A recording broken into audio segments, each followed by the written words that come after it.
자, 여러분. 혹시 달리기 하다가 갑자기 배가 아프거나 급한 신호가 와서 막 곤란했던 적 다들 한 번쯤은 있으시죠? 이게 사실 러너들한텐 정말 흔하면서도 엄청 스트레스 받는 문제거든요. 그래서 오늘은 도대체 이 문제가 왜 생기는 건지, 그리고 어떻게 하면 과학적으로 해결할 수 있는지 저희가 데이터랑 연구 자료를 싹 다 뒤져서 명확하게 알려드릴게요. 90%? 와, 이 숫자 정말 압도적이지 않나요? 연구 결과를 보니까요, 장거리 달리게 하는 분들 10명 중에 9명이 운동 유발성 위장증후군이라는 걸 겪는데요. 그러니까 이게 그냥, 오늘 내가 운이 없었네 하고 넘어갈 문제가 아니라는 거죠.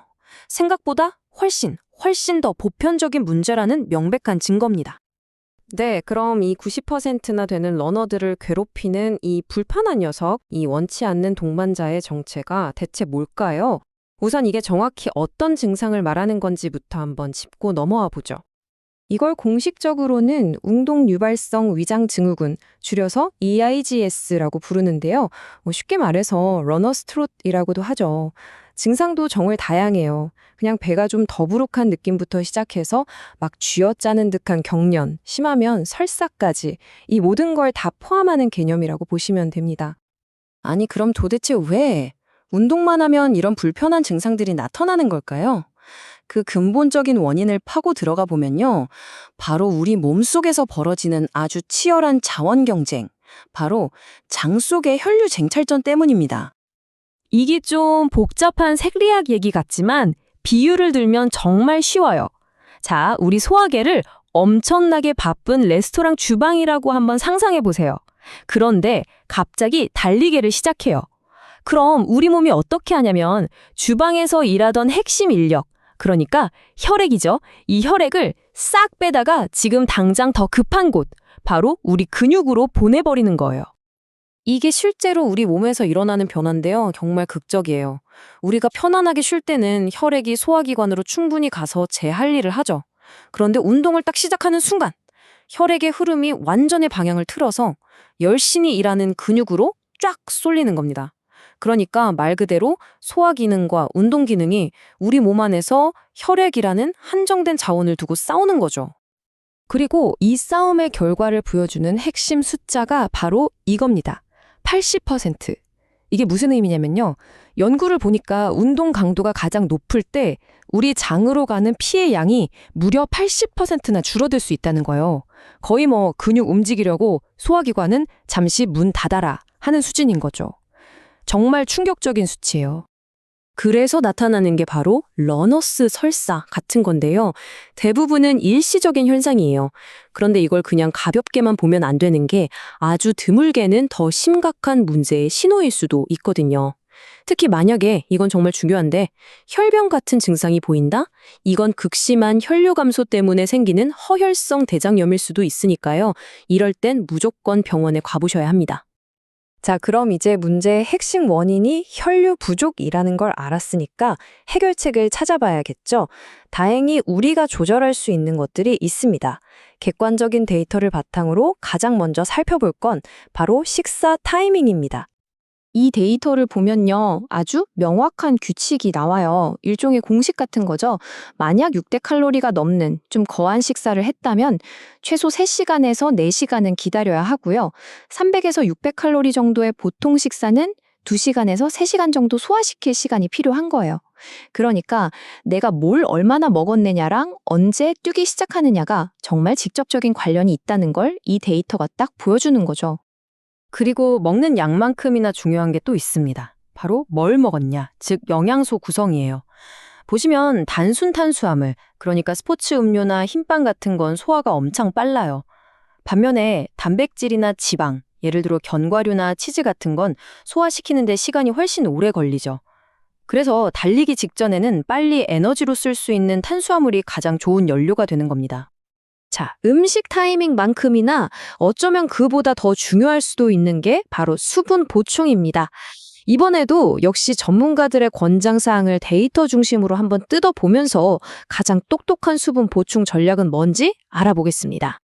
지금 보시는 표가 바로 ACSM이나 NATA 같은 아주 권위 있는 스포츠 과학기관들의 권장사항을 모아놓은 건데요. 운동 전, 운동 중, 그리고 운동 후에 어떻게 마셔야 하는지 구체적인 가이드라인이 나와 있죠. 다 조금씩 다르긴 한데 공통적인 흐름이 있어요. 예를 들어서 ACSM 같은 경우는 운동 2시간에서 4시간 전에 체중 1kg당 5에서 10ml를 마셔라. 이렇게 아주 구체적인 숫자를 딱 제시하잖아요. 이런 데이터를 참고하면 주먹구구식이 아니라 훨씬 체계적으로 수분 보충 계획을 짤 수 있는 거죠. 그럼 이런 생각도 들죠. 그냥 물만 마시면 되나? 아니면 스포츠 음료를 마셔야 하나? 여기에 대해서 게토레이 스포츠과학연구소의 자료가 아주 명확한 힌트를 줍니다. 들어보세요. 스포츠 음료에 탄수화물이 1에서 3% 정도로 조금 들어있으면 이게 오히려 물 흡수를 도와준대요. 그런데 그 농도가 8% 이상으로 너무 진해지면 오히려 소화가 느려져서 수분 공급을 방해할 수 있다는 겁니다. 그러니까 음료의 농도까지 신경 써야 한다는 거, 이거 정말 중요한 포인트입니다. 네, 자, 지금까지 여러 과학적인 데이터들을 살펴봤는데요. 이제 가장 중요한 마지막 단계로 넘어가 보겠습니다.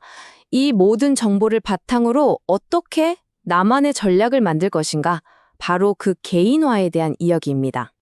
만약에 나는 식사 시간이랑 물 마시는 거 다 조절해봤는데도 계속 배가 아프다 하시는 분들은요, 단기적으로 저포드맵, 로우 포드맵 식단을 한번 고려해 볼 수 있습니다.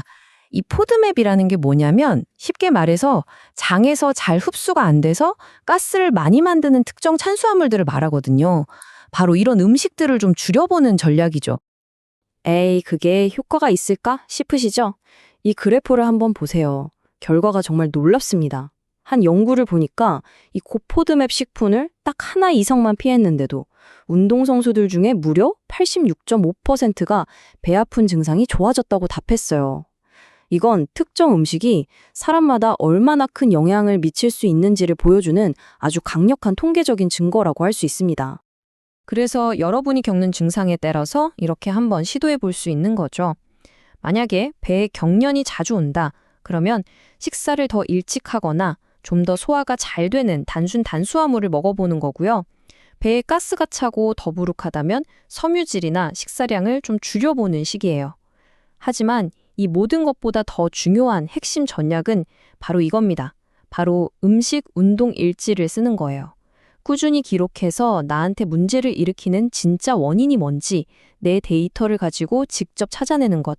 이게 바로 데이터 기반 개인화의 핵심입니다. 자, 오늘 저희는 데이터를 통해서 달릴 때 배가 아픈 게 그냥 운이 나빠서가 아니라는 걸 확인했습니다. 혈류의 이동, 그리고 내가 먹은 음식, 아주 명확한 과학적인 원인이 있었죠. 그리고 그 해결책 역시 감이 아니라 데이터에 기반한 식사 타이밍, 수분 보충, 그리고 나만의 데이터를 찾는 개인화에 있다는 것도 알게 됐고요. 이제 여러분의 차례입니다. 오늘 들은 내용 중에서 다음 장거리 달리기 때 가장 먼저 한번 테스트해보고 싶은 변화는 무엇인가요? 이 작은 데이터 기반의 변화 하나가 여러분의 달리기를 정말 완전히 바꿔놓을 수도 있습니다.